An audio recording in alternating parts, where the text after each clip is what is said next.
अच्छा बेटा, दूसरी बात ये कि अभी जो है ना मेरे पास सिर्फ ये 2 स्लाइड्स, क्योंकि मैंने जल्दी-जल्दी में बनाई। तो अगर तुम लोग के पास बुक्स है, ठीक है, अगर इफ इन केस हम लोग पूरी सिग्निफिकेंस भी कर लेते हैं और अगर बुक है तो बुक सामने रख लेना।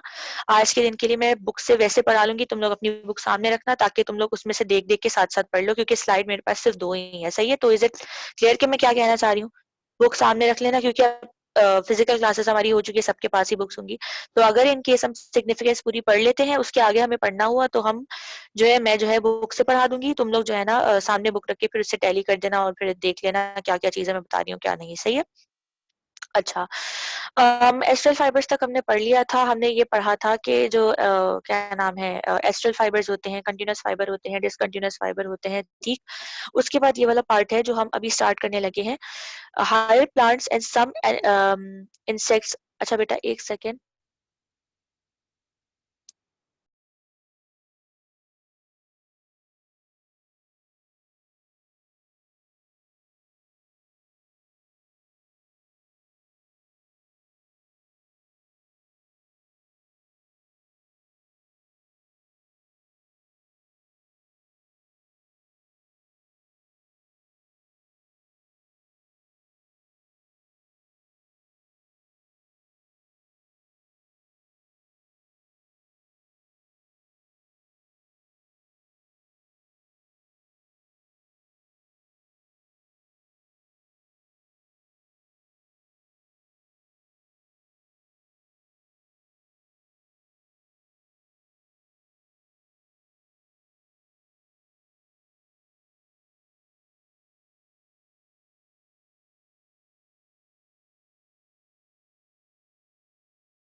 ठीक है बेटा, मेरी आवाज आ रही है?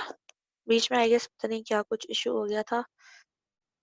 बेटा मेरी आवाज आ रही है? Yes miss. तो जी ऑनलाइन आ रही। क्लास आता टाइम तो ये पूछने में गुजर जाता है ये आवाज आ रही है, स्क्रीन नजर आ रही है, ठीक है, स्क्रीन भी आई होप नजर आ रही होगी, ठीक है। Higher plants and some insects lack the centriole, in them the spindle appears with its fiber converging to pole regions comparable to the area occupied by centriole in the animal cells। अच्छा, अब होता क्या है कि हमने पढ़ा था कि सेंट्रियोल या सेंट्रोसोम जो भी है वो दोनों आपके उसमें नहीं होते, क्या नाम है, प्लांट्स में नहीं होते, सिर्फ और सिर्फ एनिमल्स में होते। तो प्लांट्स में कैसे फाइबर बनते हैं, ठीक है। ये सवाल वैसे रीजनिंग में तो नहीं आ सकता, मगर वैसे पता होना चाहिए कि जो प्लांट्स होते हैं उन प्लांट्स में, जो प्लांट्स होते हैं उनके अंदर सिंपल होते हैं कुछ फाइबर्स जो कि स्पिंडल की एक तरह से जगह ले लेते हैं, ठीक है, सिंपल फाइबर्स होते हैं। अगर इंटरनेट पे जो मुझे इस चीज का आंसर मिला था वो ये था कि they have sort of fibres, ठीक है, जो सिमिलर होते हैं to spindle fibres, they do not appear from centrioles, but ये न्यूक्लियर, जैसे न्यूक्लियस है, न्यूक्लियस के बाहर न्यूक्लियर एनवेलप होती है, उसके अराउंड जो न्यूक्लियर एनवेलप है उसके अराउंड कुछ फाइबर्स अराइज होते हैं during cell division, which are responsible for forming the whole mitotic apparatus। इसमें सेंट्रियोल नहीं होता, ना स्पिंडल फाइबर ऐसे बनते हैं, सिर्फ इसमें फाइबर्स होते हैं। ये फाइबर्स कैसे अपेयर होते हैं? ये फाइबर्स जो है बेसिकली जो पोल रीजन्स होते हैं वहां पर अपेयर होते हैं नियर द न्यूक्लियर एनवेलप, और ये पूरा माइटोटिक एपरेटस बनाता है। दे डू नॉट हैव, क्या नाम है आपका, सेंट्रियोल। जब यहाँ पे लिखा हुआ है that these fibres converge to pole regions comparable, यानी कि ये सिमिलर होते हैं to the area occupied by centriole in the animal cell. जैसे हमने पढ़ा था कि एक सेंटर में न्यूक्लियस होता है, उसके पास सेंट्रियोल होता है जो एनिमल सेल्स के अंदर मौजूद होता है, उसी तरीके से like we can compare it to the animal cell के वहां पर प्लांट सेल्स में कुछ फाइबर्स होते हैं, these fibres converge to only pole regions, और जो है these are comparable to the area occupied by centriole, यानी जिस तरह एनिमल सेल में सेंट्रियोल ने वो एरिया ऑक्यूपाई किया हुआ था, यहाँ पर ये फाइबर्स ऑक्यूपाई करेंगे उस जगह को, and they will form mitotic apparatus, and they, इसके अंदर जो स्पिंडल फाइबर्स है वो उस तरह से नहीं बनेंगे, सिंपल फाइबर्स होंगे जो माइटोटिक एपरेटस की जगह जो है ना लेंगे। During the late prophase nucleolus and nuclear membrane disappear, ठीक। न्यूक्लियोलस आपको पता है, कोई बताएगा मुझे न्यूक्लियोलस क्या होता है?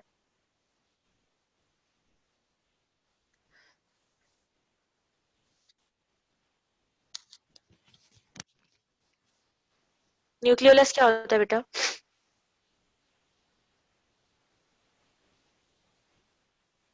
मिस न्यूक्लियस के अंदर एक स्मॉल बॉडी लोकेटेड होती है जो कि सारे प्रोसेसेस को कंट्रोल कर रही होती है न्यूक्लियस के अंदर। न्यूक्लियस का भी न्यूक्लियस होता है, तो एक होती है या उससे ज्यादा होती है, इसलिए यहाँ न्यूक्लियोलाई भी लिखा हुआ है। हाँ वेरी गुड बेटा, न्यूक्लियोलस। एक काम और होता है, मिला इसका पता है? बाकी अगर किसी को मिस पता है तो वो भी बता सकते हैं। Protein synthesis. नहीं नहीं, miss indirectly I related. Guess RNA हाँ तो सिंथेसिस। नहीं, आरएनए भी नहीं। राइबोसोम बनता है, जो हमारे पास राइबोसोम होते हैं ना, ये लाइन फर्स्ट ईयर की बुक में है कि जो एक ऑर्गेनेल होता है राइबोसोम, आपको पता है प्रोटीन फैक्ट्री होती है वो, ठीक है। वो राइबोसोम कहाँ पे बनते हैं, कहाँ से अराइज होते हैं? न्यूक्लियोलस से अराइज होते हैं, और इन राइबोसोम्स का काम होता है प्रोटीन या आरएनए बनाना, ठीक है। तो तुम्हारी बात कुछ वो सही थी कि it is related to protein formation, मगर नॉट डायरेक्टली, इनडायरेक्टली, कि ये पहले राइबोसोम बनाता है, ठीक है। जो साइटोप्लाज्म में राइबोसोम होते हैं वो यहाँ से अराइज होते हैं, और फिर ये राइबोसोम जाके ना वो बनाते हैं, प्रोटीन सिंथेसिस करते हैं, आरएनए वगैरह बनाते हैं, ठीक। तो लेट प्रोफेस, अर्ली प्रोफेस में अगर आपको, जो मैंने फिजिकल क्लास में बताया था, क्या हुआ था, क्रोमोसोम शॉर्ट हुआ था, थिक हुआ था, ठीक है। और हमने ये कहा था कि हम क्रोमोसोम को देख सकते हैं लेकिन क्रोमैटिड्स इतने विजिबल नहीं होते। फिर हमने कहा था कि सेंट्रोसोम क्या कहते हैं, जो पूरा स्पिंडल फाइबर है वो बनता है, और जो न्यूक्लियस के अंदर आपके पास जो क्रोमोसोम होते हैं पहले वो ऐसे ही बिखरे हुए होते हैं, लेकिन वो कुछ टाइम बाद इन लेट प्रोफेस या थोड़े टाइम बाद क्या होता है कि वो पेरिफ्री पे मूव कर जाते हैं, ठीक। अब लेट प्रोफेस में क्या होगा, मतलब बिल्कुल प्रोफेस का एंड चल रहा है, इसमें क्या होगा कि जो न्यूक्लियोलाई है और न्यूक्लियर मेम्ब्रेन वो कंप्लीटली डिसअपियर हो जाएगी, ठीक। अब दूसरा फेज जो है दैट इज मेटाफेज। मेटाफेज में क्या होता है कि जितने भी क्रोमोसोम है, अगर आप अपनी बुक में डायग्राम देखो, इस स्लाइड में नहीं है, लेकिन एम से मेटाफेज, एम से मिडिल।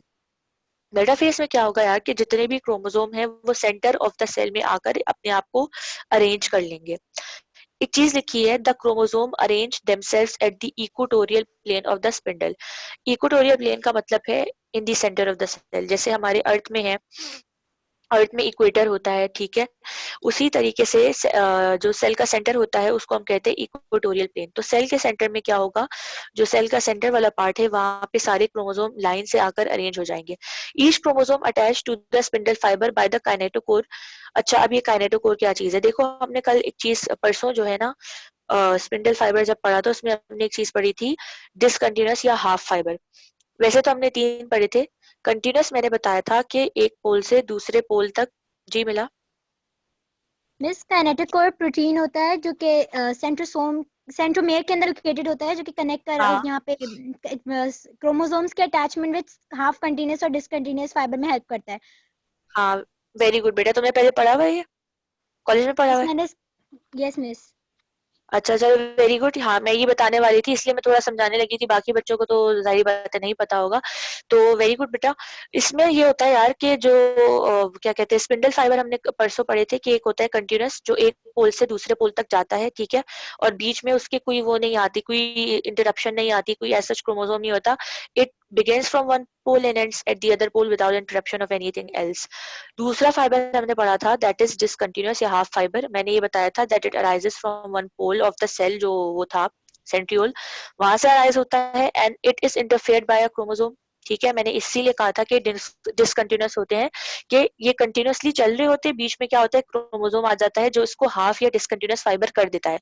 तीसरा हमने पढ़ा था एस्ट्रल फाइबर। ये तीसरा हमने एस्ट्रल फाइबर पढ़ा था, जो एक पोल से ही निकलते हैं और बस पोल पे ही खत्म हो जाते हैं, आगे एक्सटेंड नहीं करते। तो अब जो मैं ये बात बता रही हूँ कि ये जो काइनेटोकोर वाली, this is related to your discontinuous fibre, कि एक पोल है, उस पोल से फाइबर निकलेगा, स्पिंडल फाइबर, वो जाकर अटैच होगा क्रोमोसोम से, ठीक है। ये शायद उरूज ने मुझसे उस दिन सवाल पूछा था कि ये फाइबर आएगा क्रोमोसोम से अटैच होगा। अब क्रोमोसोम में कहाँ पर ये स्पिंडल फाइबर अटैच होते हैं? देखो क्रोमोसोम के दो पार्ट्स हैं, एक होता है सेंट्रोमियर जो बिल्कुल सेंटर में होता है, और दूसरा होता है क्रोमेटिड, जो दो होते हैं, एक क्रोमोसोम में दो क्रोमेटिड। अब होता ये है कि इस क्रोमोसोम के जैसे दो पार्ट्स हैं, दो क्रोमेटिड्स हैं और एक सेंट्रोमियर, जो स्पिंडल फाइबर है that is attach to the chromosome at your centromere. जैसे कि मेरे पास यहाँ नहीं है डायग्राम, बट मैं कोशिश करती हूँ तुम लोग को थोड़ा सा समझा दूं। देखो ये ऐसा वो था ना, क्या नाम है, एस्ट्रल फाइबर्स या एस्ट्रल रेज ऐसे कहते हैं। देखो समझ लेना, मैं जाहिर बात है कोई अच्छी डायग्राम तो मुझसे वैसे भी नहीं बनती थी, ठीक। ये स्पिंडल फाइबर ऐसे जा रहे हैं, ठीक हो गया। ये दूसरा एस्ट्रल रेज और इस तरह से है, ठीक। यार प्लीज अपने आप को म्यूट कर दो जिसने भी अनम्यूट किया हुआ है। ठीक है, ये ऐसे आ रहा था। ये मैंने जो अभी बनाया बेटा, ये वाला ये क्या है, कंटिन्यूअस फाइबर है, एक पुल से दूसरे पे गया। अब मैं जो आपको इतनी लंबी कहानी सुना रही हूँ वो डिसकंटिन्यूअस फाइबर की है। ठीक है,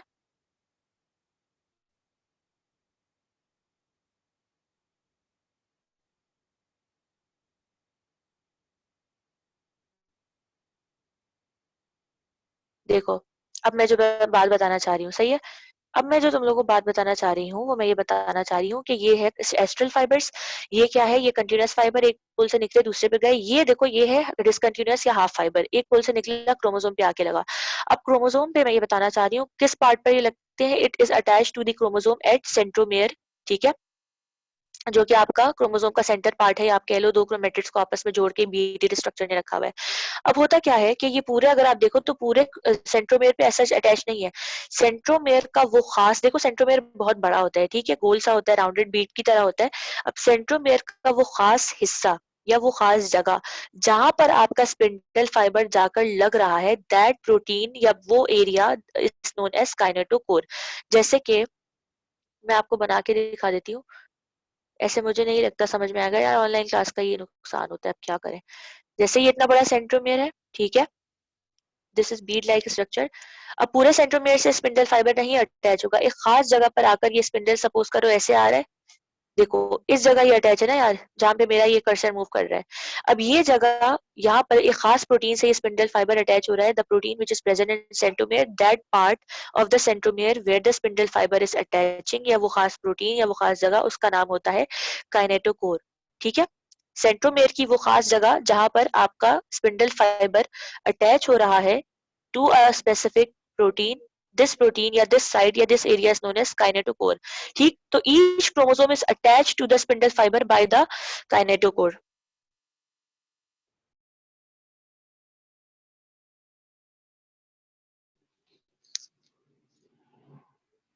ठीक है, तो ये काइनेटोकोर की मदद से अटैच है। बेटा कोई सवाल है? मैं जो कह रही हूँ समझ में तो आ रहा है ना? I know it would be थोड़ा डिफिकल्ट टू अंडरस्टैंड, मगर कोई सवाल नहीं है तो मैं आगे बढ़ूं, वरना मुझसे पूछ लो यार।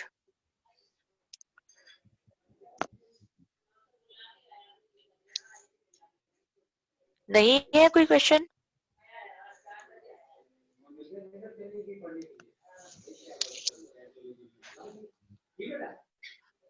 बिस्मा प्लीज अपने आप को म्यूट कर दो यार, तुम्हारे घर की सारी आवाजें यहाँ आ रही हैं।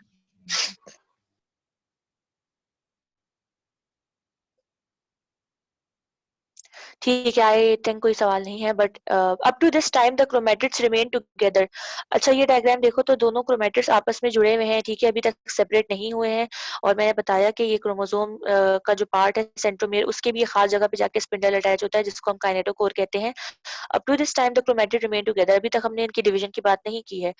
At the end of the metaphase the centromere divide. होता क्या है, ये जो सेंट्रोमियर आपको यहाँ नजर आ रहा है, ये सेंट्रोमियर जो ये रहा, और यहाँ जो मैंने बड़ा करके बनाया हुआ है, जब मेटाफेज खत्म होने लगेगा तो ये सेंट्रोमेयर दो में डिवाइड हो जाएगा। ठीक है, बीच में से क्या होगा, ये दो में डिवाइड हो जाएगा, thus freeing the sister chromatids so that the next phase they can be drawn to opposite pole of the spindle by microtubules attached to the kinetochore। होगा क्या कि ये जो क्या कहते हैं, आपके पास जो ये सेंट्रोमेयर है, सेंट्रोमेयर क्या होगा, सेंट्रोमेयर क्या होगा, ये बीच में से ऐसे डिवाइड हो जाएगा। ठीक है, दो में डिवाइड हो जाएगा। अब सेंट्रोमेयर जब बीच में से दो में डिवाइड हो जाएगा तो क्या होगा, ये देखो ऐसे डिवाइड हुआ, ठीक, ऐसे डिवाइड हुआ। इसकी वजह से क्या होगा, ये दोनों क्रोमेटिड्स देखो, आप देखो तो ये अलग हो गए, सेपरेट हो गए। होगा क्या कि देखो फ्री हो जाएंगे सिस्टर क्रोमेटिड, मतलब ये बीच में से टूट गया तो दोनों एक दूसरे से आजाद हो गए। So the next phase they can be drawn to opposite pole. अब एनाफेज में क्या होगा, वैसे एनाफेज वाली थोड़ी सी बात बता दी। एनाफेज में क्या होगा कि ये चीज जो है ना, ये जो फाइबर है, ये फाइबर कॉन्ट्रैक्ट करेगा और ये फाइबर क्या करेगा, ये अपनी तरफ इसको खींच लेगा क्रोमेटिड्स को। कैसे खींचेगा, by the microtubules attach to the kinetochore. ये जो स्पिंडल फाइबर है, स्पिंडल फाइबर के अंदर ट्यूब्यूल्स होते हैं, अगर आपको सेंट्रोसोम सेंट्रियोल वाला पार्ट याद आ रहा हो, जो फर्स्ट ईयर में हमने पढ़ा था, 9 सेट्स ऑफ ट्रिपलेट माइक्रोट्यूब्यूल, इस तरह की कोई बात लिखी हुई थी।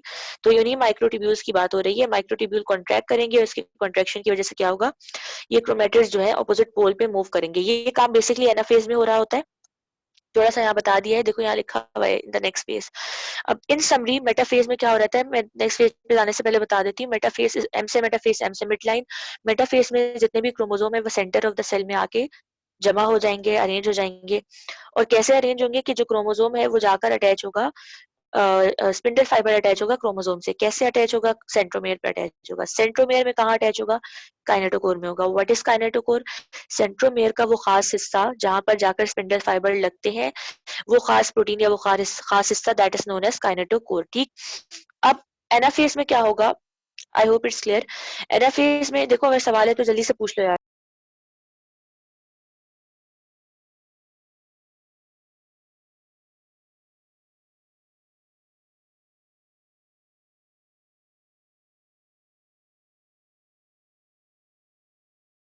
सवाल है या नहीं है, जल्दी बताओ बेटा। इज इट क्लियर या नहीं, मैं फिर एनाफेज से स्टार्ट करूं।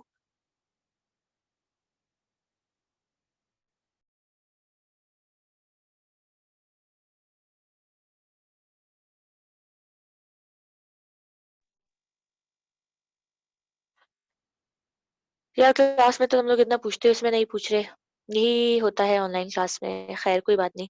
Anaphase the contraction of the spindle fibres takes place at this stage. ठीक। अब इसमें क्या होगा, बेसिकली ये जो स्पिंडल फाइबर यहाँ पे है, ये स्पिंडल फाइबर करेंगे कॉन्ट्रैक्ट, इनका साइज थोड़ा सा छोटा होगा, और ये क्या करेंगे, क्रोमेटिड्स को अपनी तरफ खींचेंगे towards the pole. As a result which two sets of chromatid migrate towards opposite pole of the spindle. ये क्रोमेटिड है और ये दूसरा क्रोमेटिड है। ये क्रोमेटिड अपने वाले ऑपोजिट पोल पे मूव करेगा, ये वाले अपने वाले ऑपोजिट पोल पे मूव करेगा। कैसे मूव कर रहा है कि ये जो स्पिंडल फाइबर यहाँ से आ रहा है, ये कॉन्ट्रैक्ट कर रहा है, इसका साइज छोटा हो रहा है, और ये एक्चुअली खींच रहा है या ट्रैक कर रहा है क्रोमेटिड्स को टुवर्ड्स इट्स ऑपोजिट पोल। ठीक। The contraction of discontinuous or half spindle fiber continues until the two sets of chromatid reach the opposite pole. हम जो बात कर रहे हैं इतनी लंबी चौड़ी, ये कंटिन्यूस की नहीं बात कर रहे। देखो ये कंटिन्यूस से कंटिन्यूस की बात हम इसलिए नहीं कर रहे बिकॉज इससे कोई क्रोमोसोम अटैच नहीं है, so we are not concern with that, we are only concern with discontinuous या half fibres which are attach to chromosome. जो कॉन्ट्रैक्शन होगी इसकी डिसकंटिन्यूस या हाफ फाइबर की, उसकी कॉन्ट्रैक्शन की वजह से क्या होगा, जो दोनों क्रोमेटिड्स हैं वो ऑपोजिट पोल पे पहुंच जाएंगे at the end of anaphase. ठीक। अच्छा, अब एनाफेज के नीचे जो बॉक्स लिखा हुआ है, no need to learn this. ठीक है, बहुत लंबा चौड़ा आंसर हो जाएगा, इतना चौड़ा लंबा हमने लिखना नहीं है।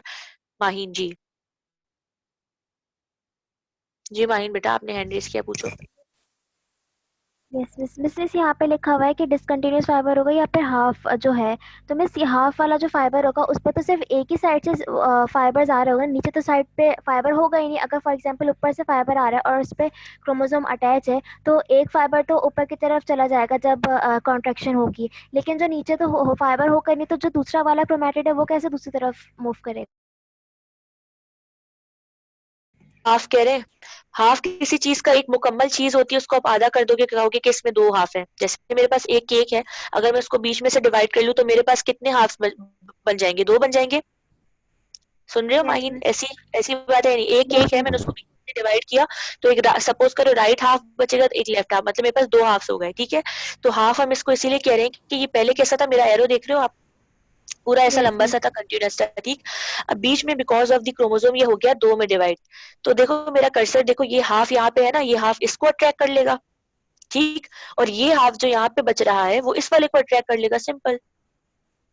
समझे। नहीं मिस, हाफ में तो मिस तुम ये क्या, तो वो तो डिसकंटिन्यूस था ना कि जिसमें आधा से बीच में क्रोमोसोम आ जाता है तो वो डिसकंटिन्यूस फाइबर हो जाता है कि बीच में उसका सेंट्रियोल आके अटैच हो जाता है।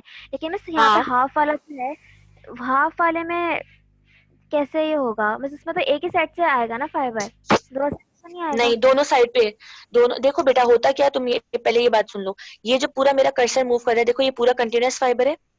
ठीक है। यस अब जो डिसकंटिन्यूअस फाइबर है ना, वो पहले ऐसा ही होता है, बिल्कुल सीधा सीधा जा रहा होता है। लेकिन क्या होता है बाद में, उसमें ये क्रोमोसोम बीच में आ जाता है जो उसको हाफ में डिवाइड कर देता है, दो हाफ्स में। एक हाफ ये रहा ऊपर, ठीक, और एक हाफ ये रहा। अब ये वाला हाफ जो जहाँ पे मेरा कर्सर है, ये कॉन्ट्रैक्ट करेगा तो क्या होगा,